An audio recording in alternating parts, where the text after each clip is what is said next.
Fixing ইস্যুতে আনামুল হক বিজয়ের দেশ ত্যাগে নিষেধাজ্ঞার দুর্নীতি দমন ইউনিটের।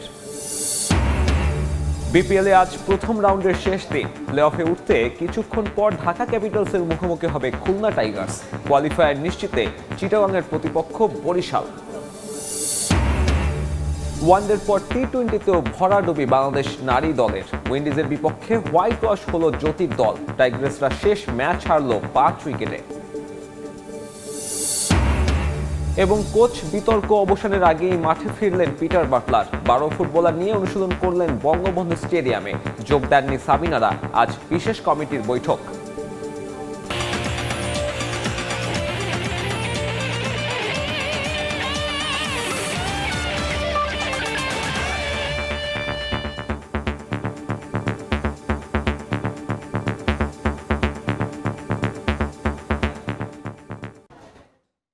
বিশ্বের নানা প্রান্তের খেলাধুলার খবর নিয়ে আমাদের নিয়মিত আয়োজন খেলার সময়। আর এই আয়োজনে আপনাদের সঙ্গে আছি আমি সাব্বির মিথুন।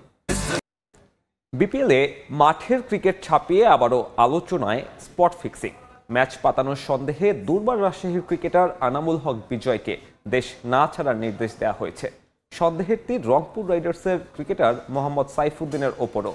গ্রুপ পর্বে রংপুরের শেষ ম্যাচে এই অলরাউন্ডারের বোলিং নিয়ে তদন্তের অনুরোধ করেছে খোদ তার ফ্র্যাঞ্চাইজি।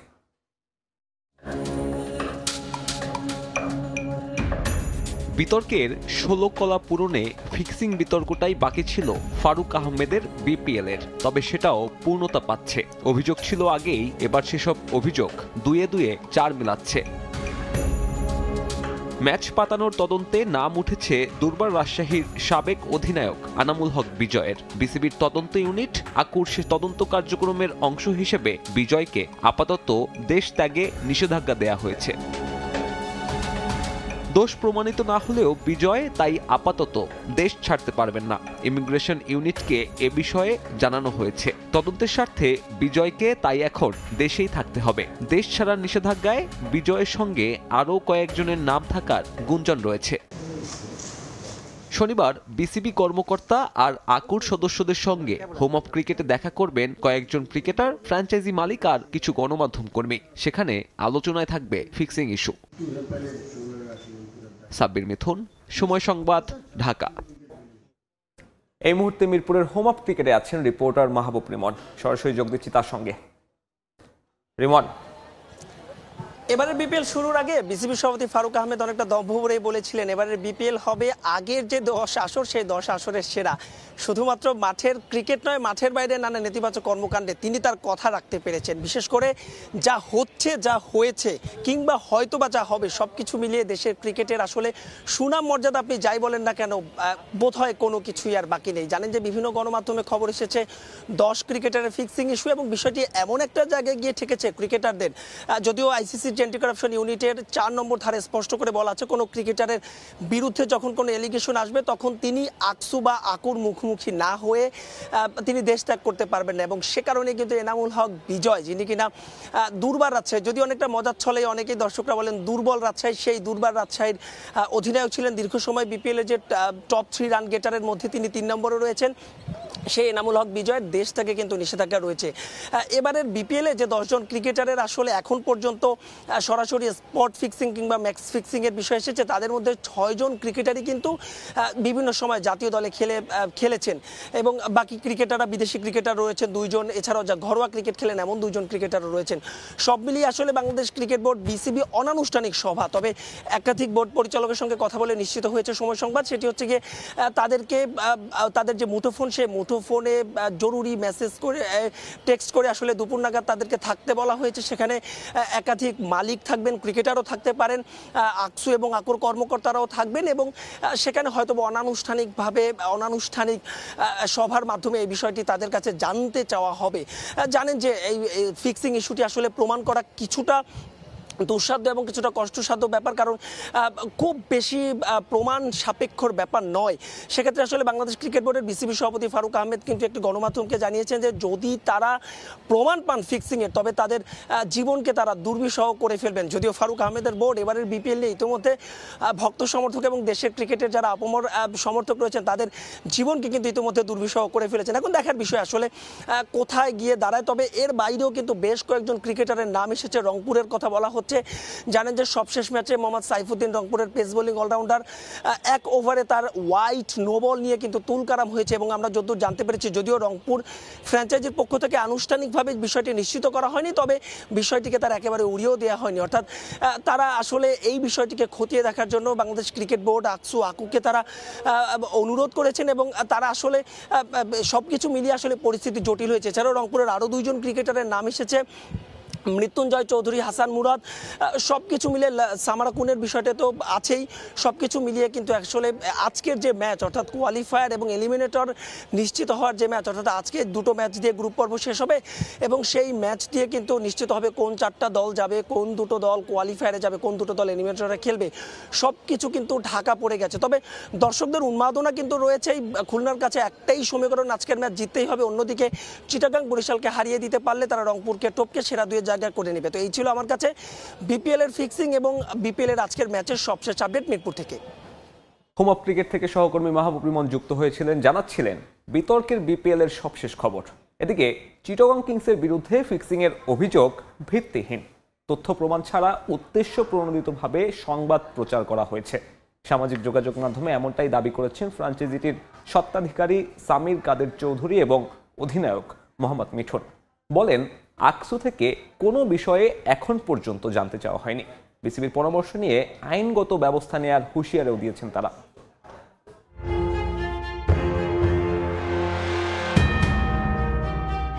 দীর্ঘদিন পর ফিরেছেন বিপিএলে, তবে নির্ভার থাকার উপায় নেই সামির কাদের চৌধুরীর। এবারের আসরের অন্যতম আলোচিত দল তার চিটাগং কিংস। দেশি বিদেশি একাধিক ক্রিকেটারের পারিশ্রমিক পরিশোধ না করা ইস্যুতে সমালোচনার শুরু, আর সবশেষ যোগ হয়েছে ফিক্সিংয়ের অভিযোগও। গণমাধ্যমের প্রতিবেদনে সন্দেহের তালিকায় উঠে আসে কিংসের অধিনায়ক মোহাম্মদ মিঠুনের নামও, যা নিয়ে ক্ষোভ প্রকাশ করেছে দলটি, অস্বীকার করেছে সমস্ত অভিযোগ। আকসুর মাধ্যমে থেকে তারা জেনেছে। তো আকসুর মাধ্যমে থেকে উনি কিভাবে জানে ভাইয়া? এটা কি বোর্ড? এটা তো I am sure Aksu is under the board. তো বোর্ডের আন্ডারে হলে বোর্ডের থেকেও তো কোনো কিছু করে নাই। উনি যে জেনেছে, উনি কোন ক্ষেত্রে? আমি ওনার কাছে আমার প্রশ্নটা হলো যে আপনি কাইন্ডলি প্লিজ বলেন কোন ক্ষেত্রে আপনি অ্যালিগেশনসটা দিচ্ছেন। আকসু থেকে তো আমার কাছে কোনো প্রশ্ন করে নাই। আমার নামে যদি কোনো এলিগেশন থাকে, আকসু তো আসবে ফার্স্ট আমার কাছে। আমার সম্মানহানি হচ্ছে, আমার যে 15 বছরের যে রেপুটেশন, সেই রেপুটেশনটা নষ্ট হচ্ছে। এখানেই শেষ নয়, পেমেন্ট না পেয়ে নাকি দেশে ফিরে যেতে চেয়েছিলেন খাজা নাফি। তবে এই পাকিস্তানি ক্রিকেটারকে নাকি বিমান ভাড়া দেয়নি তারা। অভিযোগের যেন শেষ নেই, যদিও এসব ঘটনাকে ষড়যন্ত্র দাবি করছে কিংস। যেই নেগেটিভিটি, এই প্রপাগান্ডাটা যে চলছে মেবি লাস্ট সপ্তাহখানিক ধরে, মেবি সপ্তাহখানিক 10 দিন ধরে, আমার আসলে এটার পিছনে জানা দরকার। আর আমিও অ্যাকর্ডিংলি এই স্টেপটা নিব। আমরা হয়তো বা আইনগতভাবে এটা চেষ্টা করব কি যা যা করণীয় আছে, বা বিসিবির সাথেও আমরা গতকাল আলাপ করেছি, যা যা চিঠি দিতে ওনারা বলেছে ওগুলো আমরা দিয়ে দিয়েছি। তো ওভাবে আমরা মুভ করব।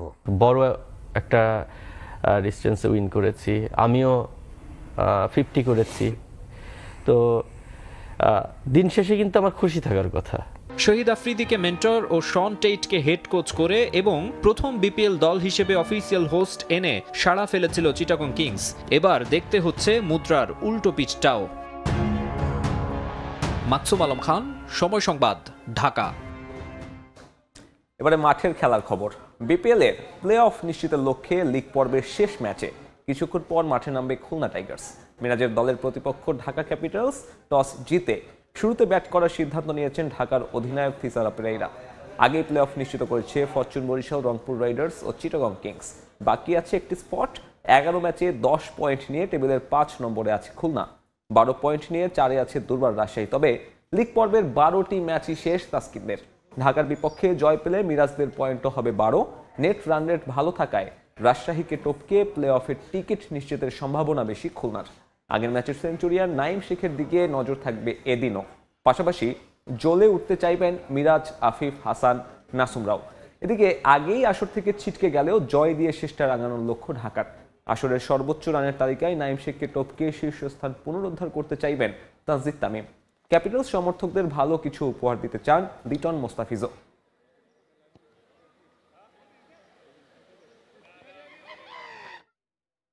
বিপিএলের প্রথম রাউন্ডের শেষ ম্যাচে আজ চিটাগং কিংসের মুখোমুখি হবে ফরচুন বরিশাল। পয়েন্ট টেবিলের শীর্ষে থাকা দলটা একেবারেই নির্ভর এই ম্যাচের আগে, তাই প্রতিপক্ষ নয়, নিজেদের পারফরমেন্স নিয়ে ভাবছেন স্পিনার তাইজুল ইসলাম। অন্যদিকে প্রথম কোয়ালিফায়ারে খেলতে হলে এই ম্যাচটা জিততেই হবে কিংসকে। যদিও ম্যাচের আগে অনুশীলন না করে বিশ্রামে কাটিয়েছেন চট্টলার ক্রিকেটাররা। মিরপুরে ম্যাচ শুরু সন্ধ্যা 6:30টায়। 11 ম্যাচে 9 জয় আর 2 হারে পয়েন্ট 18। শেষ ম্যাচের ফল প্রথম রাউন্ডের লড়াইয়ে রাখতে পারবে না কোনো প্রভাব, অর্থাৎ প্রথম কোয়ালিফায়ারটা নিশ্চিত বিপিএল এর বর্তমান চ্যাম্পিয়নদের। চাইলে বেঞ্চের শক্তিটা পরখ করে দেখতে পারবেন তামিম ইকবাল।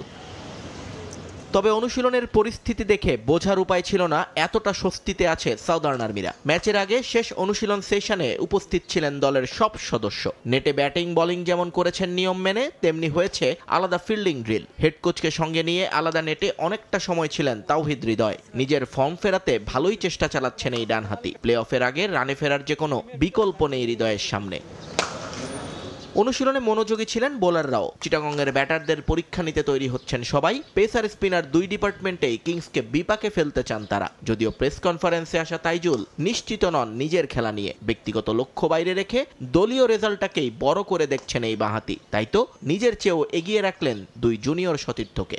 এই বিষয়ে আসলে এখনো কোনো ডিসিশন হয় নাই, বাট ওভারঅল সবাই প্রস্তুত আছে। এখন কে কখন খেলবে আসলে এটা টিম ম্যানেজমেন্ট বুঝবে। যেহেতু ফরম্যাটে আমাদের ন্যাশনাল টিমে যে দুইজন আছে ওরা রিপ্রেজেন্ট করতেছে, তানভীর আর রিশাদ। প্রথম কোয়ালিফায়ারে বরিশালের সম্ভাব্য প্রতিপক্ষ রংপুর অথবা চিটাগং। অতীত ইতিহাস মনে রাখলে চিটাগংকেই সেখানে চাইবে সাউদার্ন আর্মিরা। তবে রংপুর হলেও ভীত নয় চ্যাম্পিয়নরা। যে কোনো বাধা পেরিয়ে শিরোপার পথে এগিয়ে যেতে চায় ফরচুন বরিশাল। যার সাথেই খেলি না কেন ভালো খেলাটা ইম্পর্টেন্ট, এবং আমাদের আসলে চোখ একদিকেই, যে ট্রফির দিকে আর কি। হ্যাঁ, তো আমরা সেটা করার জন্য আমাদের জন্য যেটা বেটার হবে আমরা সেটাই করব, এবং আমরা কাপ নেওয়ার চিন্তা ভাবনা করবো ইনশাল্লাহ। এদিকে প্লে অফ নিশ্চিত হয়ে গেছে চিটাগং কিংসের। ক্রিকেটারদের পারিশ্রমিক ইস্যুতে মাঠের বাইরে টালমাটাল অবস্থায় থাকলেও 22 গজে দুর্দান্ত ফর্মে শরীফুল খালেদরা। বরিশালকে হারিয়ে এবার কোয়ালিফায়ার খেলতে মরিয়া তারা। নিয়ন মোহাইমেন, সময় সংবাদ। আজই কাজ শুরু করবেন বিপিএল এ ক্রিকেটারদের পারিশ্রমিক ইস্যুতে জাতীয় ক্রীড়া পরিষদ গঠিত 3 সদস্যের সত্যানুসন্ধান কমিটি। 7 কর্মদিবস নয়, গুরুত্বের বিচারে যত দ্রুত সম্ভব রিপোর্ট জমা দেবেন তারা, যেখানে জিজ্ঞাসাবাদ করা হবে ক্রিকেটার, বিসিবি কর্তা আর ফ্র্যাঞ্চাইজি মালিকদেরও। সময় সংবাদে নিশ্চিত করেছেন দায়িত্বপ্রাপ্ত 3 সদস্য। বিষয়টি বোর্ডের জন্য কিছুটা বিব্রতকর হলেও বাস্তবতা মেনে নিয়ে সব ধরনের সহযোগিতার অঙ্গীকার বিসিবির।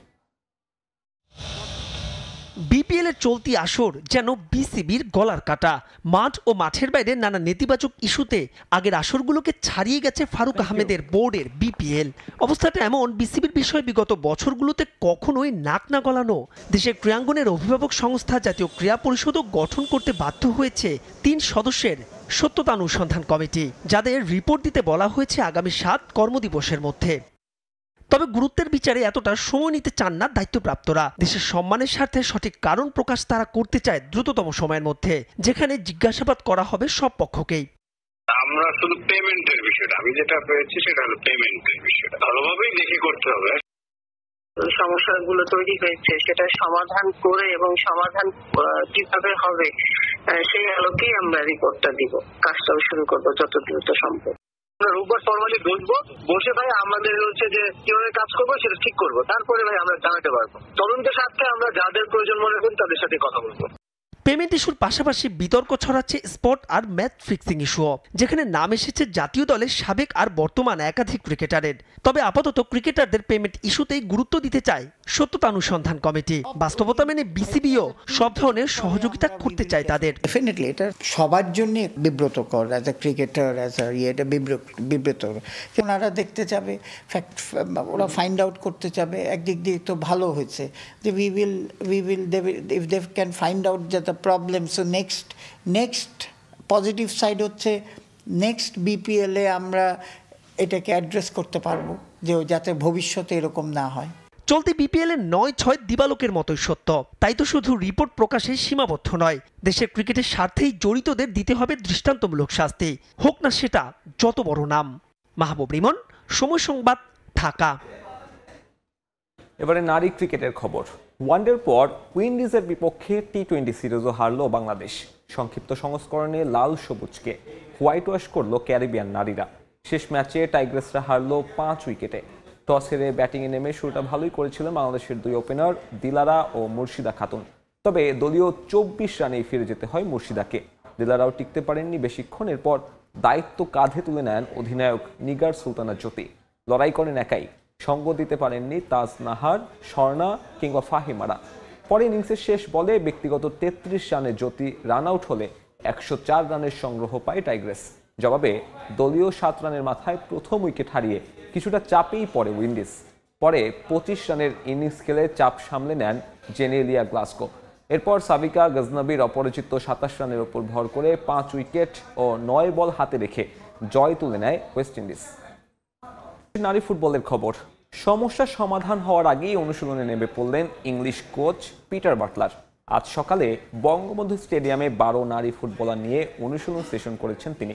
স্বাভাবিকভাবে এই অনুশীলনে 31 ফুটবলার থাকার কথা থাকলেও যোগ দেননি সাবিনা, কৃষ্ণা, মাসুরা সহ অভিযোগকারী 18 ফুটবলার। চলতি মাসের শেষ সপ্তাহে ফিফা প্রীতি ম্যাচে আরব আমিরাতের বিপক্ষে খেলার কথা রয়েছে বাংলাদেশ নারী দলের। সে ম্যাচকে সামনে রেখেই 31 জনকে ক্যাম্পে ডেকেছিল বাফুফে, কিন্তু আনাই মোগেনি ক্যাম্পে আপাতত না থাকায় আজ 30 ফুটবলারকে অনুশীলনে ডেকেছিলেন কোচ। কিন্তু 12 ফুটবলার ছাড়া এই সেশনে যোগ দেননি আর কেউ। নিজেদের প্রতিবাদের অংশ হিসেবে বাটলারের প্রথম সেশনটি বয়কট করেছেন সাবিনারা। এর আগে গত বৃহস্পতিবার এই 12 জনকে নিয়েই জিম সেশনে অংশ নিয়েছিলেন Peter Butler.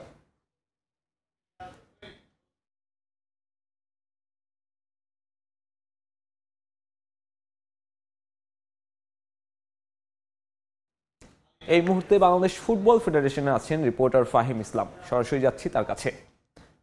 Fahim, Peter Butler ইস্যুতে দেশের নারী ফুটবলের যে অস্থিরতা তৈরি হয়েছে, সেই অস্থিরতার মাঝেই কিন্তু কোচ পিটার বাটলার আজ সকালেই ভোরেই কিন্তু ফুটবল দলের একাংশ যারা আসলে বিদ্রোহ করেননি তাদের নিয়ে কিন্তু বঙ্গবন্ধু জাতীয় স্টেডিয়ামে অনুশীলন করেছেন। ভোর একদম 6:30টার দিকে তিনি অনুশীলনে বেরিয়ে পড়েন ফুটবলারদেরকে নিয়ে। টোটাল মোট 12 জন ফুটবলার সেই অনুশীলনে অংশগ্রহণ করেন এবং কি আমরা যতটুকু জানতে পেরেছি প্রায় 1 ঘন্টা ধরে চলে সেই অনুশীলন এবং কি সেই অনুশীলনের পরেই কিন্তু আসলে নারী ফুটবলাররা আসলে ক্যাম্পে ফিরে আসেন এবং পিটার বাটলার এবং ক্যাম্পে ফিরে এসেই তিনি কিন্তু আসলে তার যে হোটেল সেখানে চলে গেছেন। যে নারী ফুটবলের যে অস্থিরতা, সেই অস্থিরতা কিন্তু আসলে বেশ কয়েকদিন ধরেই চলমান এবং কি বাফুফে 7 সদস্য বিশিষ্ট একটি তদন্ত কমিটি গঠন করেছে যে এই ফুটবলারের যে অস্থিরতা, যেজন 18 জন ফুটবলার বিদ্রোহ ঘোষণা করেছেন যে তারা পিটার বাটলারের অধীনে খেলবেন না। বেশ কয়েকটি অভিযোগ তারা এনেছেন, বডি শেমিং সহ অন্যান্য বেশ কয়েকটি গুরুতর অভিযোগ। সেই অভিযোগ খতিয়ে দেখার জন্য তদন্ত কমিটি গঠন করেছে বাফুফে। সেই তদন্ত কমিটি কিন্তু আজকে বসার কথা আছে ফুটবল ফেডারেশন। আমরা যতটুকু বাফুফে সূত্র থেকে জানতে পেরেছি বিকাল 5টা নাগাদ সেই তদন্ত কমিটি বসবে এবং কি তারা ফুটবলারদের সাথে বসবেন এবং কি বাফুফের যে নারী উইংয়ের চেয়ারম্যান তার সাথেও কিন্তু বসবেন এবং কি খতিয়ে দেখবেন নারী উইংয়ের কোনো ব্যর্থতা আছে কিনা আসলে। এবং কি আমরা বিভিন্ন বাফুফের যে সূত্র এবং কি বাইরের সূত্র থেকে জানতে পেরেছি যে এই যে বিদ্রোহ, সেই বিদ্রোহের পেছনে কিন্তু আসলে ইন্ধন দিচ্ছেন সাবেক যে বাংলাদেশ ফুটবল ফেডারেশনের টেকনিক্যাল ডিরেক্টর পল স্মোলি। তিনি এই বিদ্রোহের পেছনে ইন্ধন দিয়েছেন। তবে তার যে কতটা সত্য সেটা কিন্তু আসলে বলা যাচ্ছে না, কারণ এখন পর্যন্ত তদন্ত কমিটি তদন্ত করেই সেই রিপোর্টটা জমা দিবেন। তো আজকের যদি অনুশীলনটার কথা বলতে চাই, আসলে ক্লোজ ডোর অনুশীলন হয়েছে, কোনো মিডিয়াকে ঢুকতে দেন এমনকি সেই অনুশীলনে বেশ কয়েকজন সাব জয়ী দলের ফুটবলারও ছিলেন। তো নারী দলের বিদ্রোহের যে পরিস্থিতি, সেই পরিস্থিতি নিয়ে ফুটবল ফেডারেশন ভবন থেকে আমার কাছে ছিল সবশেষ। নারী ফুটবলে কোচ ও ফুটবলারদের দ্বন্দ্বের সবশেষ খবর জানাতে যুক্ত হয়েছিলেন সহকর্মী ফাহিম ইসলাম। ফুটবল ফেডারেশন কারো কাছে জিম্মি হয়ে থাকতে চায় না, তবে নারী ফুটবলারদের নিয়ে এখনই কঠোর হতে চাচ্ছে না বাফুফে।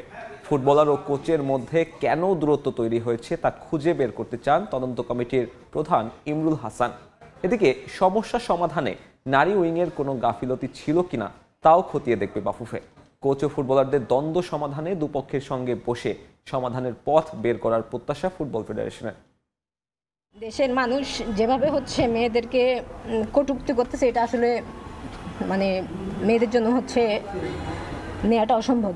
নারী ফুটবলারদের সঙ্গে কোচ পিটার বাটলারের দ্বন্দ্ব ছাড়িয়ে গেছে সব মাত্রা। কদিন ধরেই এই কোচের বিরুদ্ধে বিদ্রোহ করে যাচ্ছেন সাবজয়ী ফুটবলাররা। ইংলিশ কোচকে অপসারণ না করা হলে গণ অবসরের হুঁশিয়ারিও দিয়েছেন মাসুরা সাবিনারা। এরপর অবশ্য ঘুম ভাঙে ফেডারেশনের। জরুরি সভা ডেকে গঠন করা হয় 7 সদস্যের বিশেষ তদন্ত কমিটি। কি কারণে খেলোয়াড় এবং কোচের মধ্যে দূরত্ব তৈরি হয়েছে, প্রথমে তা খুঁজে বের করতে চান তদন্ত কমিটির প্রধান ইমরুল হাসান। আমাদের মূল কাজটুকু থাকবে যে এই যে দূরত্ব তৈরি হয়েছে সেটা পিছনের কারণগুলো খুঁজে বের করা এবং এই সমস্ত ঘটনা যেন ভবিষ্যতে না ঘটে সে সমস্ত সুপারিশগুলো আমরা করব।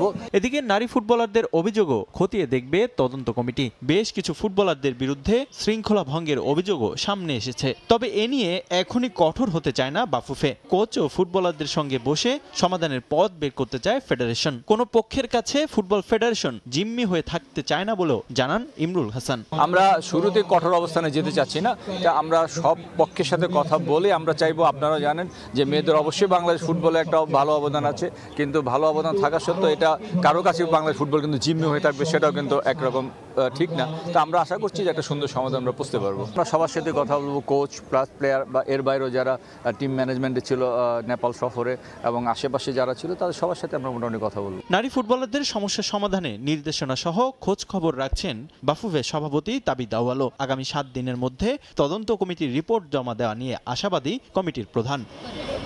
রিফাতুল ইসলাম মিরন, সময় সংবাদ, ঢাকা। খেলার সময় চমক দিয়ে চ্যাম্পিয়ন্স ট্রফির দল ঘোষণা করল পাকিস্তান। অভিজ্ঞ ও তারুণ্যের মিছিলে 15 সদস্যের ঘোষিত এই দলে অধিনায়কের দায়িত্ব পালন করবেন মোহাম্মদ রিজওয়ান। দীর্ঘদিন পর দলে ফিরেছেন 2017-তে চ্যাম্পিয়ন্স ট্রফি জয়ী দলের সদস্য ফখর জামান। দলে আছেন বাবর আজম, ফাহিম আশরাফরাও। আর অভিজ্ঞদের পাশাপাশি দলে জায়গা পেয়েছেন তায়েব তাহির, কামরান গুলাম ও আবরার আহমেদের মতন নতুনরা। যদিও ইনজুরির কারণে দল থেকে বাদ পড়েছেন সায়েম আয়ুব। দল ঘোষণা করে সেখানে বেশ কিছু চমকও রেখেছে বোর্ডটি। মোহাম্মদ রিজওয়ানকে অধিনায়ক করে 15 সদস্যের ঘোষিত স্কোয়াডে অভিজ্ঞদের সঙ্গে আছে নতুন বেশ কয়েকজনও। সেখানে সবচেয়ে বড় চমক ফখর জামান। দীর্ঘদিন দলে না থাকা ফখরকে নিয়ে আলোচনা হয়েছে অনেক। বাঁহাতি এই ব্যাটসম্যান 2023 ওয়ানডে বিশ্বকাপের পর আর মেন ইন গ্রিনদের হয়ে মাঠেই নামেননি। 2017-তে চ্যাম্পিয়ন্স ট্রফির ফাইনালে সেঞ্চুরি করা এই ব্যাটারকে ফেরানো নিয়ে কয়েক মাস ধরেই আলোচনা চললেও ভরসা করা হয়েছে অভিজ্ঞ ফখরের ওপর। 2017 চ্যাম্পিয়ন্স ট্রফি জয়ী দলে বাবর আজম ও ফাহিম আশরাফও আছেন নির্বাচকদের ভরসার পাত্র হয়ে। মূলত বিপিএলে ফরচুন বরিশালের হয়ে ব্যাট হাতে দুর্দান্ত পারফর্ম করে নজর কেড়েছেন ফাহিম আশরাফ। দলে আছেন বিপিএলে রংপুর রাইডার্সের হয়ে ব্যাট হাতে দুটি ছড়ানো ব্যাটার খুশদিল শাহ। 59.60 গড়ে 298 রান করা খুশদিল পাকিস্তান দলে ফিরেছেন প্রায় 16 মাস পর। বাঁহাতি এই অলরাউন্ডার পাকিস্তানের হয়ে সর্বশেষ টি20 খেলেছেন 2023-এর অক্টোবরে, সর্বশেষ ওয়ানডে 2022-এর অগাস্টে। এছাড়াও চিটাগং কিংসের হয়ে 1 সেঞ্চুরি সহ 285 রান করা উসমান এই প্রথম পাকিস্তানের হয়ে ওয়ানডেতে খেলতে যাচ্ছেন। এছাড়াও দলে আছেন সালমান আঘা, শাহিন শাহ আফ্রিদি, হারিস রউফরা। অভিজ্ঞদের সঙ্গে নির্বাচকদের ভরসার অন্যতম নাম নতুন মুখ তাইব তাহির, কামরান গুলাম, আবরার আহমেদরা। যদিও ভালো ফর্মে থাকা সাইম আয়ুবকে বাদ দেওয়া হয়েছে এবারের দল থেকে। চ্যাম্পিয়ন্স ট্রফির আগে পাকিস্তান, দক্ষিণ আফ্রিকা ও নিউজিল্যান্ডকে নিয়ে ত্রিদেশীয় সিরিজেও এই দল নিয়েই মাঠে নামবে men in green. Tajin Khandakar, Somoy Sangbad. এই ছিল খেলার সময়ে, সঙ্গে থাকুন সময়।